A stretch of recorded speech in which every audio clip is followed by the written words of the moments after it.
आपके चैप्टर 1 के कुछ कमेंट्स वाले क्वेश्चन हैं, ठीक, जो आपको बताएंगे। उसमें कमेंट में पहला क्वेश्चन ये आया है 18, ठीक, कह रहा है 18 नंबर क्वेश्चन चैप्टर 1 का है कि शुद्ध जल का परावैद्युतांक, ठीक है, शुद्ध जल का परावैद्युतांक 81 है। परावैद्युतांक को कैसे लिखते हैं? 81 है। तो कह रहा है इसकी वैद्युशीलता ज्ञात करो। इसकी वैद्युशीलता देखो, किसी पदार्थ की वैद्युशीलता को एप्सिलॉन से लिखते हैं और निर्वात या वायु की वैद्युशीलता को एप्सिलॉन नॉट से लिखते हैं। और निर्वात या वायु की वैद्युशीलता होती है 8.85 10⁻⁻12 कूलाम स्क्वायर प्रति न्यूटन मीटर स्क्वायर, ठीक। ये निर्वात या वायु की वैद्युशीलता है, ये किसी पदार्थ की वैद्युशीलता है। तो जो के का मान होता है ये पदार्थ की वैद्युशीलता तथा निर्वात की वैद्युशीलता के अनुपात के बराबर होता है, ठीक है। तो यहाँ से हम जल की वैद्युशीलता कैलकुलेट कर सकते हैं। एप्सिलॉन इक्वल टू आ जाएगा के एप्सिलॉन नॉट। के का मान आपका दिया है 81, एप्सिलॉन नॉट का मान दिया है 8.85 10⁻⁻12, ठीक। इसका और इसका मल्टीप्लाई कर देते हैं। इसका मल्टीप्लाई करेंगे तो आपकी जल की वैद्युशीलता कैलकुलेट हो जाएगी, ठीक।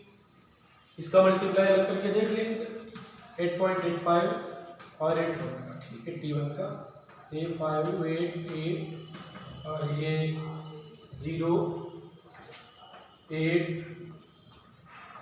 7 5 8 6 1 7, यहाँ पॉइंट आ जाएगा तो इसको भी मल्टीप्लाई होगी 7.17 कह सकते हैं 10⁻⁻10 और ये आ जाएगा। इसको हल कर दें, दो घातें इधर प्लस की मिलेगी, यहाँ पर घट जाएंगी, ठीक। मात्रक हो जाएगा कूलाम स्क्वायर प्रति न्यूटन। इसके बाद आपका इसमें क्वेश्चन नंबर रहता है 33, ठीक। 33 क्वेश्चन नंबर है कि दो बिंदु आवेश है। क्वेश्चन नंबर 33, ठीक है, दो बिंदु आवेश हैं और उन बिंदु आवेशों के मान दिए हुए हैं। एक का मान दिया है +5 × 10⁻⁻19 कूलाम और दूसरे बिंदु आवेश का मान दिया है +10 × 10⁻⁻19 कूलाम, ठीक। और इन दोनों आवेशों के बीच की दूरी 1 मीटर है। कह रहा है इन दोनों आवेशों को मिलाने वाली रेखा के किस बिंदु पर वैद्युत क्षेत्र की तीव्रता 0 होगी, ठीक। तो देखो, अगर दो धनात्मक आवेश हैं, ठीक, तो वैद्युत क्षेत्र बीच में 0 होगा, ठीक है। दो ऋणात्मक आवेश है तब भी वैद्युत क्षेत्र बीच में ही 0 होगा। लेकिन एक धनात्मक आवेश एक ऋणात्मक आवेश है तो वैद्युत क्षेत्र बीच में 0 नहीं होगा, तब वैद्युत क्षेत्र कहीं बाहर 0 होगा और छोटे आवेश की ओर 0 होगा, इतना याद रखना है। तो देखो अंदर 0 कैसे हो सकता है, जैसे इस चार्ज के कारण यहाँ वैद्युत क्षेत्र, मान लीजिए यहाँ 0 है वैद्युत क्षेत्र पॉइंट P पे इनके बीच में, और ये डिस्टेंस जो है हमने x मान लीजिए 5 × 10⁻⁻19 कूलाम से x दूरी पर दोनों आवेशों को मिलाने वाली रेखा पर वैद्युत क्षेत्र 0 है। तो इसके कारण वैद्युत क्षेत्र की डायरेक्शन इधर आएगी, ठीक। मान लो इसके कारण वैद्युत क्षेत्र E1 है पहले आवेश के कारण, और जो ये वाला आवेश है इसके कारण यहाँ पर वैद्युत क्षेत्र E2 है, वो इस डायरेक्शन में आएगा।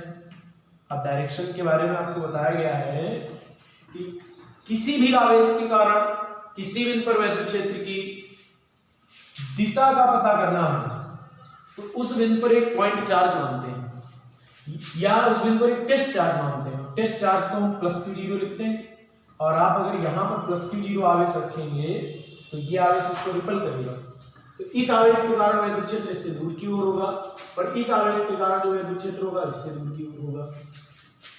तो ये दूरी आपकी बच जाएगी 1 - x मीटर, ठीक। तो कह रहा है बिंदु P पर वैद्युत क्षेत्र 0 होगा।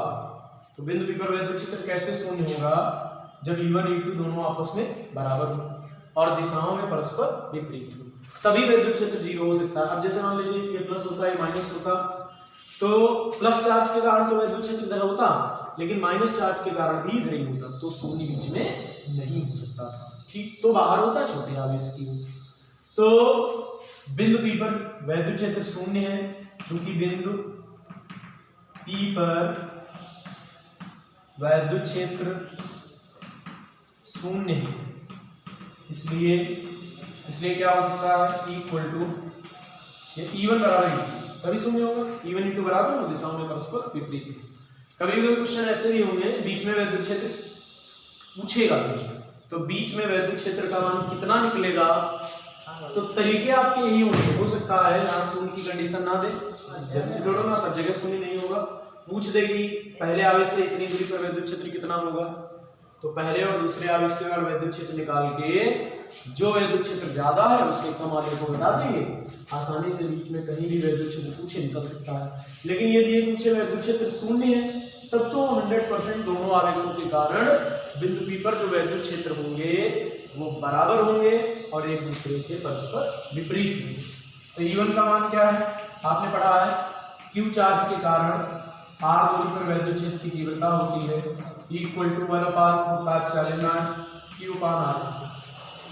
तो E1 क्या आएगा, 1/4 Q का मान हो जाएगा 5 × 10⁻⁻19 r² का मान x², दूरी x है, जिसका मान क्या होगा 1/4 10 × 10⁻⁻19 कूलम, और दूरी बीच की है, उस आवेश से बिंदु P की दूरी है 1 - x का होल आवेश।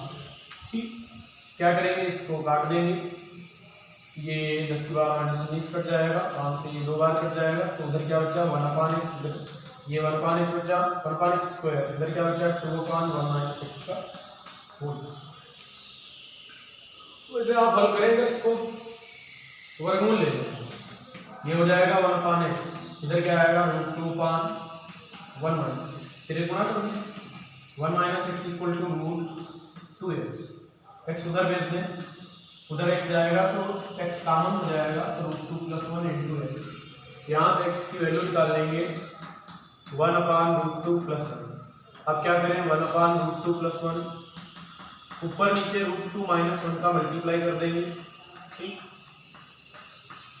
तो क्या आ जाएगा, x इक्वल टू √2 का मान ऊपर रख दो, 4 9 1.414 - 1 नीचे a² - b², तो √2 का वर्ग 2 होगा, 2 में से 1 घट जाएगा, तो आपका ये रह जाएगा x इक्वल टू 0.414।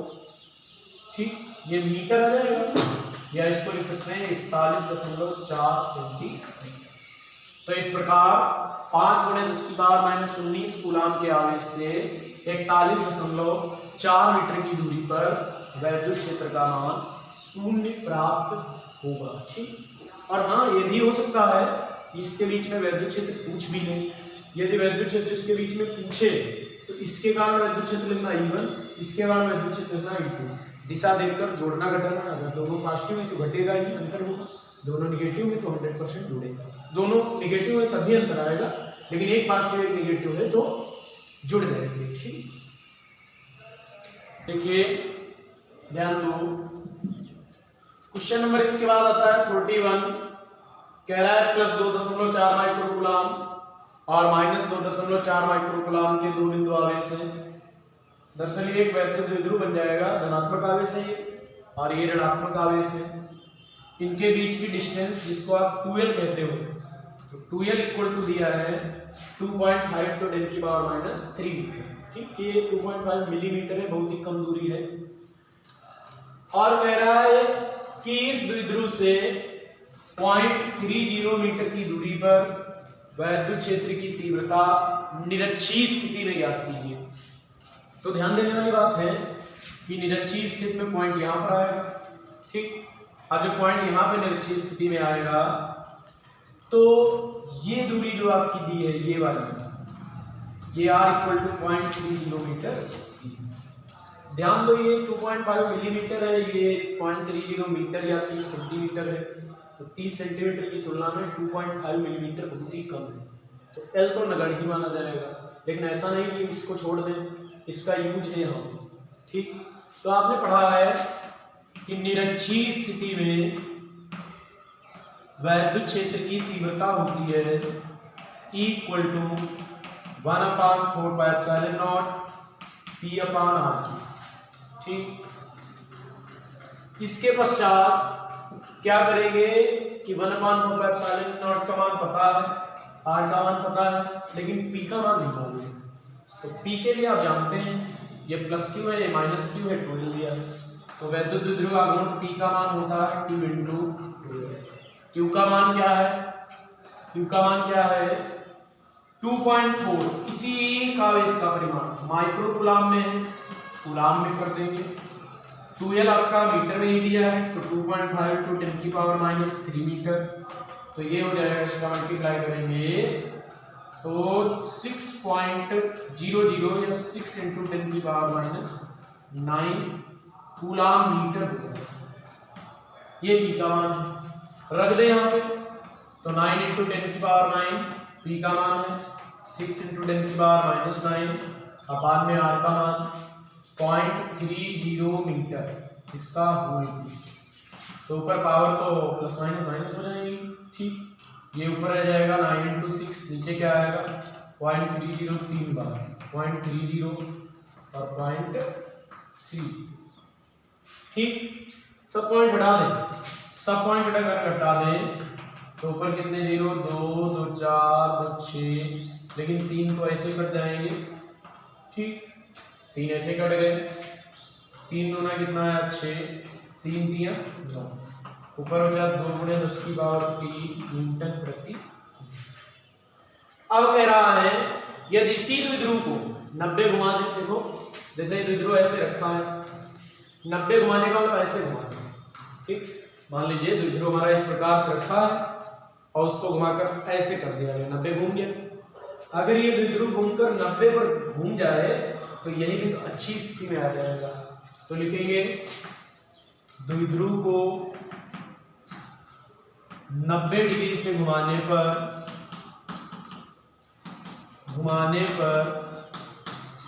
वह बिंदु अच्छी स्थिति में होगा, अच्छी स्थिति में होगा।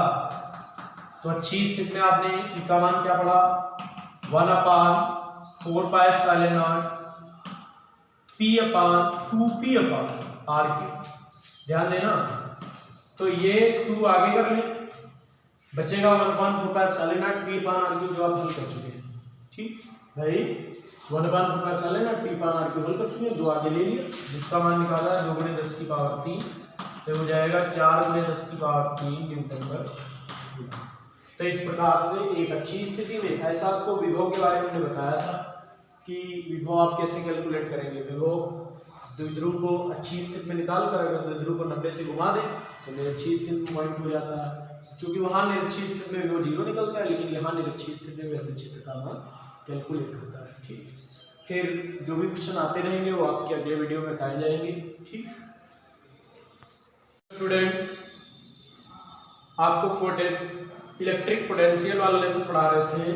ठीक, तो उसमें इलेक्ट्रिक पोटेंशियल हमने बताया था कि यदि कोई पॉइंट चार्ज Q हो तो उसके कारण R डिस्टेंस पर वैद्युत विभव का मान होता है 1/4πε0 Q/R। ठीक, यहां से आप देख सकते हैं कि V व्युत्क्रमानुपाती R के। ठीक, इसका मतलब ये हुआ कि अगर हम पॉइंट चार्ज से दूर बढ़ते जाएंगे, मतलब बिंदु आवेश से दूरी बढ़ती जाएगी, तो विभव का जो मान होगा वो घटता जाएगा।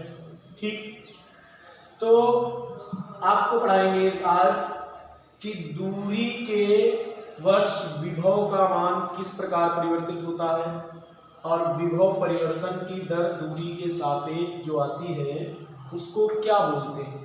तो आज का टॉपिक आपका रहेगा विभव प्रवणता। ठीक, आप प्रवणता कई जगह पढ़ के आए हैं, जैसे वेग प्रवणता पढ़ी थी, ठीक, ताप प्रवणता पढ़ी थी, यहां पर आपको पढ़ना है विभव प्रवणता। ठीक, विभव प्रवणता, पोटेंशियल ग्रेडियंट, ठीक है, विभव प्रवणता पढ़नी, ध्यान देना। तो हमने आपको बताया पॉइंट चार्ज Q के कारण r डिस्टेंस पर जो इलेक्ट्रिक पोटेंशियल का मान है 1/4πε0 Q/r है। ठीक, इसका मतलब V जो है r पर इस प्रकार से निर्भर है, r का मान बढ़ने पर V का मान घटता है। पॉइंट चार्ज से आप दूरी जितनी ज्यादा लेंगे विभव का मान उतना ही कम होगा। ठीक, तो वैद्युत क्षेत्र में ध्यान देंगे, वैद्युत क्षेत्र में दूरी के सापेक्ष विभव परिवर्तन की दर को, दूरी के सापेक्ष विभव परिवर्तन की दर को विभव प्रवणता कहते हैं। ठीक है, वैद्युत क्षेत्र में दूरी के सापेक्ष विभव परिवर्तन की दर को विभव प्रवणता कहते हैं। फिलहाल विभव प्रवणता यहाँ पर कोई सिंबल नहीं उसका लिखते हैं। तो विभव प्रवणता का फॉर्मूला फिर क्या होना चाहिए, विभव प्रवणता, देखिए इसको हम लिखते हैं dV/dr। ठीक, या लिख सकते हैं डेल्टा V/डेल्टा x। ठीक, ये दूरी अगर बहुत ही सूक्ष्म हो, ये रूप भी लिख सकते हैं। ठीक, और ये भी लिख सकते हैं। आपको अवकल रूप ज्यादा प्रमुख होता है, इसको याद रखेंगे। तो विभव प्रवणता होती है dV/dr। जैसे मान लीजिए कि वैद्युत क्षेत्र में 2 पॉइंट हो, एक A पॉइंट हो, एक B पॉइंट हो। ठीक, A पॉइंट पर वैद्युत विभव का मान V और B पॉइंट पर वैद्युत विभव का मान V + dV। ठीक, या ऐसा हो कि A पॉइंट पर वैद्युत विभव का मान V + dV हो और यहाँ पर क्या हो V, क्योंकि हम जानते हैं वैद्युत क्षेत्र की दिशा में जितना आगे बढ़ेंगे विभव का मान घटेगा। तो यहाँ और यहाँ के विभव का अंतर है dV और इनके बीच का डिस्टेंस मान लेते हैं dr। ठीक, तो dV/dr जो है विभव प्रवणता को प्रदर्शित करेगी। ठीक, इसके बाद यहां से अगर हम आगे बढ़े तो विभव प्रवणता का मात्रक लिख सकते हैं, विमा लिख सकते हैं। ठीक, विभव प्रवणता ऐसी क्वांटिटी है। तो देखो इसका मात्रक क्या आएगा, इसका मात्रक आएगा वोल्ट प्रति मीटर। ठीक, विमा निकालना चाहें, विमी सूत्र क्या आएगा, वोल्ट की विमा क्या ml/2T-3 मीटर की क्या L। ठीक, ध्यान रखना वोल्ट की कैसे निकाली, वोल्ट V का मतलब W/Q जूल पर कूलम, और ये है ml/2T-2 और कूलम की क्या है AT। तो वोल्ट V की विमा हो जाएगी ml/2T-3 नीचे HL से कट जाएगा तो बचेगा ml/T-3। ठीक, और ये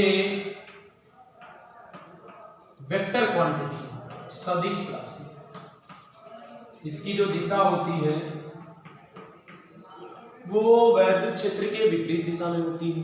ठीक, इसकी दिशा जो है वैद्युत क्षेत्र की विपरीत दिशा में होती है। ठीक,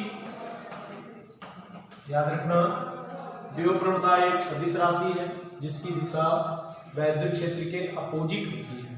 ठीक, यदि आपका वैद्युत क्षेत्र A से B की ओर है तो विभव प्रवणता आपकी होगी B से A की ओर। देखिए ऐसा है, जैसे मान लीजिए पॉजिटिव चार्ज है तो जितना धनात्मक आवेश से आप, जैसे एक पॉइंट ये ले, एक पॉइंट ये ले, तो यहाँ का विभव ज्यादा, यहाँ का विभव कुछ घट जाएगा। तो इतने में कितना विभव अंतर आएगा, तो वो मान लीजिए dV। ठीक, और यहाँ की दूरी कितनी r, तो विभव परिवर्तन की दर दूरी के सापेक्ष हुई dV/dr। लिखने के बहुत सारे तरीके हैं। कभी कभी क्या करते हैं कि इस वाले विभव से इसको माइनस कर देते हैं तो ये वैल्यू ऋणात्मक आ जाती है। ऋणात्मक वैल्यू केवल यही प्रदर्शित करती है कि जब हम वैद्युत क्षेत्र की दिशा में चलेंगे तो विभव का मान घटेगा। ठीक, आगे बढ़ते हैं, निकालते हैं यहां पर कि विभव प्रवणता तथा वैद्युत क्षेत्र की तीव्रता में संबंध। विभव प्रवणता तथा वैद्युत क्षेत्र की तीव्रता में संबंध ज्ञात करेंगे। ठीक, विभव प्रवणता और वैद्युत क्षेत्र की तीव्रता में क्या संबंध आएगा। मान लीजिए एक समान वैद्युत क्षेत्र है E, ठीक है, और इस एक समान वैद्युत क्षेत्र में दो बिंदु हैं, एक बिंदु माने ले रहे हैं A और दूसरा बिंदु माने ले रहे हैं B। ठीक, एक बिंदु A है और दूसरा बिंदु B है। देखो वैद्युत क्षेत्र की दिशा में विभव घटता है, जितना वैद्युत क्षेत्र की दिशा में बढ़ेगा ये विभव का मान कम होता चला जाएगा। तो पॉइंट A पर क्या है, विभव का मान V है और यहाँ पर कुछ कम हो गया तो इसको मान सकते हैं V माइनस डी। ठीक, या ऐसा कर सकते हैं कि पॉइंट A पर मान लें V प्लस डी, तो यहाँ का क्या मान सकते हैं, V मान सकते हैं, जो ये कंडीशन लिखी हुई। ठीक, यदि पॉइंट A पर हम V प्लस डी मान लें और यहाँ का V माइनस डी माने तो वेरी सिंपल क्या निकल कर आएगा, यहाँ पर आपका जो बचेगा अंतर वही dv का ही रह जाएगा। ठीक, अब क्या किया गया कि एक टेस्ट चार्ज लिया गया। ठीक, टेस्ट चार्ज, देखो यहाँ की कोई बात वही ये भी है, वही बात वो भी है। यहाँ पर एक टेस्ट चार्ज दिया गया जो है आपका प्लस Q0, बिंदु B पर रखा है, बिंदु B पर हमने एक टेस्ट चार्ज रखा है प्लस Q0। तो जैसे ही बिंदु B पर एक टेस्ट चार्ज रखेंगे तो प्लस Q0 आवेश पर बल लगेगा। परीक्षण आवेश Q0 पर कार्यरत वैद्युत बल, भाई वैद्युत बल क्या होगा, F इक्वल टू Q0E। ठीक, तो जो वैद्युत बल लगेगा F इक्वल टू क्या लगेगा, Q0E। और ये बल इस पर लगेगा किधर, इस परीक्षण आवेश पर बल जो लगेगा वो हमारा लगेगा इस डायरेक्शन में। ठीक, ये टेस्ट चार्ज था हमारा बिंदु B पर, इस पर जो वैद्युत बल लगेगा वो लगेगा इधर की ओर, ये लगेगा इधर की ओर F। ठीक, ये Q0 पर बल लगेगा वैद्युत क्षेत्र की दिशा में, तो इसको लिख सकते हैं, इस पर बल लगा वैद्युत क्षेत्र की दिशा। याद रखना जो पॉजिटिव चार्ज होता है उस पर बल इलेक्ट्रिक फील्ड की डायरेक्शन में लगता है और जो नेगेटिव चार्ज होता है उस पर बल इलेक्ट्रिक फील्ड की अपोजिट डायरेक्शन में लगता है। तो ये बल सिर्फ उधर की ओर लगेगा। अब हम क्या करें, यदि टेस्ट चार्ज को बिंदु B से बिंदु A तक लेकर आएंगे। ठीक, तो देखो ये वस्तु है, इस पर बल उधर लग रहा हो और इसको इधर लेकर आए तो जितना बल उधर लग रहा है उस बल के विरुद्ध में कार्य करना पड़ेगा। ठीक, तो लिखेंगे परीक्षण आवेश को बिंदु B से बिंदु A तक लाने में किया गया कार्य। परीक्षण आवेश को बिंदु B से बिंदु A तक लाने में किया गया कार्य, ध्यान देना, किया गया कार्य। अब बात आ गई, अगर हम किया गया कार्य कैलकुलेट करें तो वो क्या आएगा, तो वो आपका निकलेगा dw, सूक्ष्म कार्य निकालें B से चूंकि ये दूरी बहुत ही कम है इसको dr मान लो, ये दूरी dr है। तो हमारे द्वारा वो तो वैद्युत बल लग रहा है तो लाने में तो कार्य बाह्यकर्ता ने किया है, तो हमारे द्वारा जो किया गया कार्य बाह्य एजेंट, एक्सटर्नल एजेंट द्वारा किया गया कार्य होगा वो आपका निकलेगा बल गुणे विस्थापन। बल आपका किधर लग रहा है, F, चाहो तो आप इसको ऐसे ले सकते हैं तो dr। ठीक, बल किधर लग रहा है, बल लग रहा है हमारा उस डायरेक्शन में और विस्थापन हो रहा है इस डायरेक्शन में। ठीक, तो बल विस्थापन के बीच का कोण बना 180 डिग्री, तो इसको लिख सकते हैं cos 180, ठीक। dw और f का मान क्या है, q0e dr cos 180 माइनस 1 जो हम आगे, ठीक। यहां से क्या आ जाएगा, dw upon q0 equal to minus e dr, समीकरण, ठीक। बाह्य कर्ता द्वारा किया गया कार्य बटे क्यू नॉट, तो ये हो गया दो बिंदुओं के बीच का विभवांतर, तो इसको ऐसे छोड़ो। dw अपान आपने पढ़ा होगा कि d बाह्य कर्ता द्वारा w अपान क्यू नॉट जो होता है, ये दो बिंदुओं के बीच का विभवांतर होता है va minus vb, va minus vb equal to होता है dw अपान या w अपान क्यू नॉट, और यहां पर आपका कार्य जो थोड़ा सा विस्थापन है तो dw अपान क्यू नॉट, तो dw upon Q not va minus vb बना। देखो ध्यान रखा करो, जिस बिंदु से आवेश को लेकर आते हैं जहां तक, वहां के विभव से वहां दूसरे एक बिंदु का विभव घटता है, तो va माइनस vb बन गया विभवांतर जो dw अपान क्यू नॉट है, तो इसको हम लिख सकते हैं va माइनस vb बराबर माइनस e dr। va का मान क्या है v और vb का मान है v minus dv equal to minus e dr, v minus v से निकल जाएगा, ये माइनस माइनस प्लस हो जाएगा, तो बचेगा dv equal to minus e dr, ठीक।